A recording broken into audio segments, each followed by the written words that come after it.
అమరావతిని ఆంధ్రప్రదేశ్ శాశ్వత రాజధానిగా అసెంబ్లీలో తీర్మానం చేయటానికి వెనక దాగి ఉన్న నిజాలు. ఇప్పటికే మొత్తం 2.5 లక్షల అప్పులు చేసిన చంద్రబాబు నాయుడు గారికి ఇంకా అప్పు చేయటానికి ఏమీ దొరకల.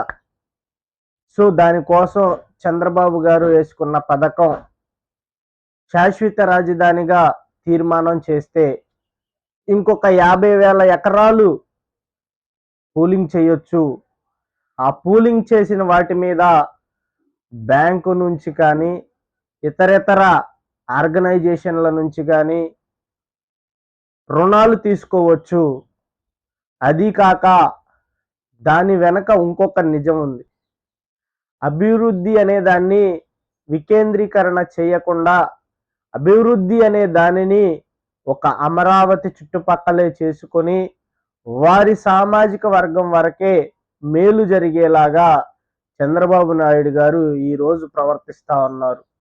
అదే జగన్మోహన్ రెడ్డి గారు అభివృద్ధి అనేది వికేంద్రీకరణ జరగాలని చెప్పి వైజాగ్ని ఎగ్జిక్యూటివ్ క్యాపిటల్ గాను, అలానే అమరావతిని అసెంబ్లీ గాను, కర్నూలులో కోర్టుగా ప్రతిపాదించారు.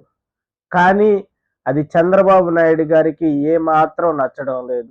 ఎందుకంటే చంద్రబాబు నాయుడు గారి సామాజిక వర్గమే అభివృద్ధి చెందాలి, వారు తప్ప ఇంకా ఏ సామాజిక వర్గం వారు అభివృద్ధి చెందకూడదు అనే దురుద్దేశంతో చంద్రబాబు నాయుడు గారు ఈరోజు దళితులని వెళ్ళగొట్టి వారు మాత్రమే వారి సామాజిక వర్గానికి సంబంధించిన వారిని మాత్రమే ఆ రాజధాని చుట్టుపక్కల ఉండేలాగా చేసుకుంటున్నారు.